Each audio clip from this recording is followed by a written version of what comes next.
मोहब्बत का जब भी जिक्र होता है तो लैला मजनू, हीर रांझा और ताजमहल का नाम सबसे पहले आता है। ताजमहल मोहब्बत की वो निशानी है जिसकी पूरी दुनिया दीवानी है। मुमताज की याद में शाहजहां की बनवाई ये इमारत दुनिया के 7 अजूबों में गिनी जाती है। हाथी दांत और सफेद संगमरमर का मकबरा दिखने में बड़ा खूबसूरत है, जिसमें पत्थर का काफी बेहतरीन काम किया गया है। आप में से बहुत से लोगों ने इसे आगरा जाकर देखा भी होगा, और हकीकत में ही नहीं, कम से कम फोटो या वीडियो में तो ताजमहल देखा ही होगा ना, और अगर नहीं तो अभी देख लिया होगा। लेकिन क्या कभी आपने सोचा है उस पर लगा एक एक पत्थर कैसे रुका हुआ है और कैसे इस पूरी इमारत का निर्माण हुआ होगा?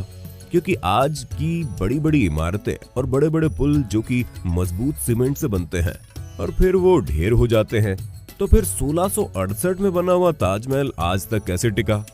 वैसे जिन्हें नहीं पता उन्हें बता दे कि सीमेंट का आविष्कार 1824 में इंग्लैंड के जोसेफ नामक शख्स ने किया था, जिसका एक्सपेरिमेंट उन्होंने 1811 में शुरू किया और 1824 में वो कामयाब हुए।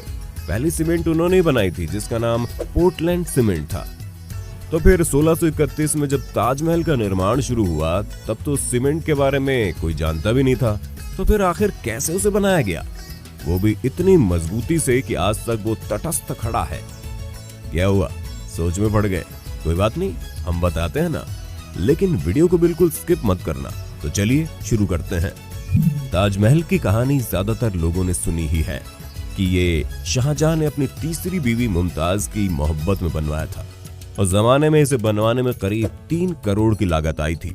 और ताजमहल आज भी दुनिया को हैरान करने में कोई कसर नहीं छोड़ता, चाहे वो इसके सफेद मार्बल्स हो, चाहे नक्काशियों में लगे अनोखे पत्थर हो, या इसकी कारीगरी।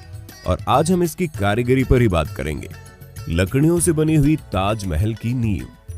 अब ये बात भले ही आपको सुनने में अजीब लग रही होगी और आप सोच भी रहे होंगे कि पागल हो गया क्या, भला लकड़ियों की नींव 370 साल से भी ज्यादा कैसे टिक सकती है? पर यही सच्चाई है। चलिए हम समझाते हैं।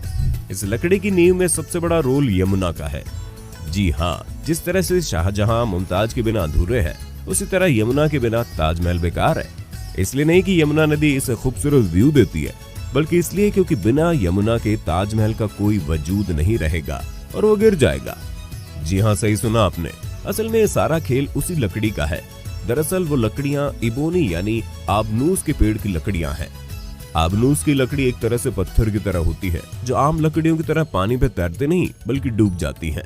इन लकड़ियों की खासियत ये होती है कि इनमें दीमक नहीं लगती, और सबसे जरूरी बात, अगर आबनूस की लकड़ियों में परमानेंट 30 या 30 से ज्यादा % नमी बनी रहे तो आबनूस की लकड़ी कभी खराब नहीं होगी।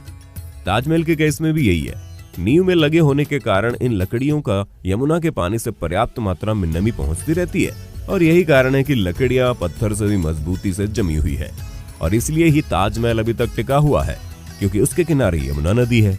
लेकिन यमुना जिस तरह से सूख रही है उसने आर्कियोलॉजिस्ट की चिंता बढ़ा दी है।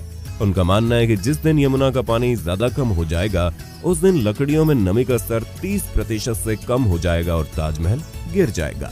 तो अब आप समझ ही गए होंगे कि नींव में जब पत्थर ही नहीं है तो फिर सीमेंट की जरूरत ही नहीं है। लेकिन अब सोचने वाली बात यह है कि नींव के ऊपर तो सारा पत्थर ही है, तो फिर उसका क्या? चलिए, जब नींव के बारे में हमने आपको बताया है तो उसके बारे में भी हम बताएंगे।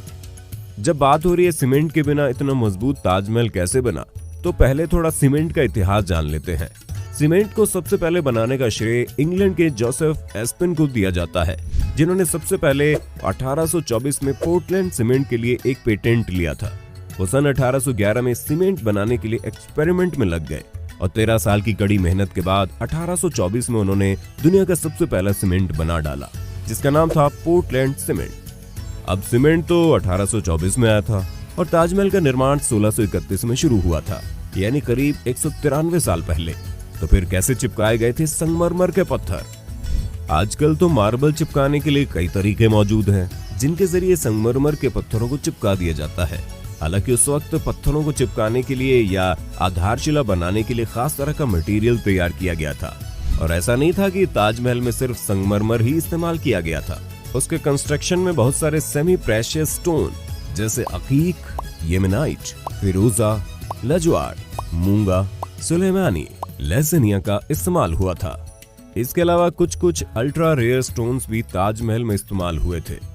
द Constructor.org के एक आर्टिकल के मुताबिक ताजमहल की नींव के लिए एक अलग सा घोल बनाया गया था जिसका नाम सरूज बताया जाता है। ये सलाइन, चिकनी मिट्टी आदि से बनाया गया था।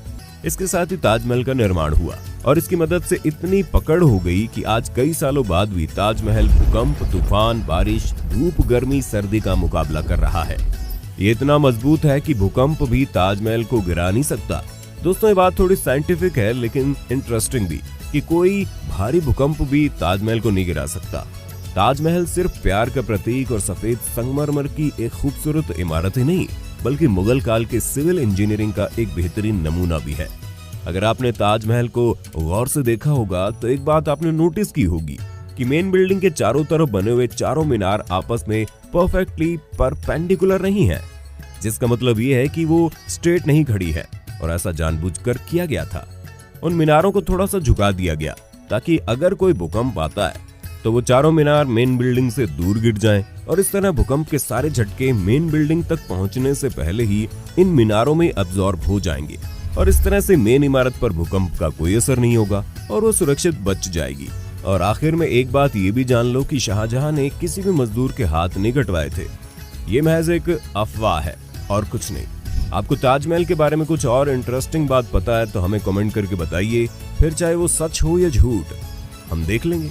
अगर आज की वीडियो आपको पसंद आई हो तो इसे लाइक करने के साथ साथ अपने दोस्तों और रिश्तेदारों के साथ शेयर जरूर कर दें। अगर आप ये वीडियो YouTube पर देख रहे हैं तो चैनल को सब्सक्राइब करके बेल आइकन दबा दें और अगर Facebook पर आप ये वीडियो देख रहे हैं तो Facebook पेज को जल्दी से लाइक कर दें। फिलहाल के लिए इतना ही। अभी के लिए हमें दीजिए इजाजत। आपसे मुलाकात होगी अगली वीडियो में। शुक्रिया।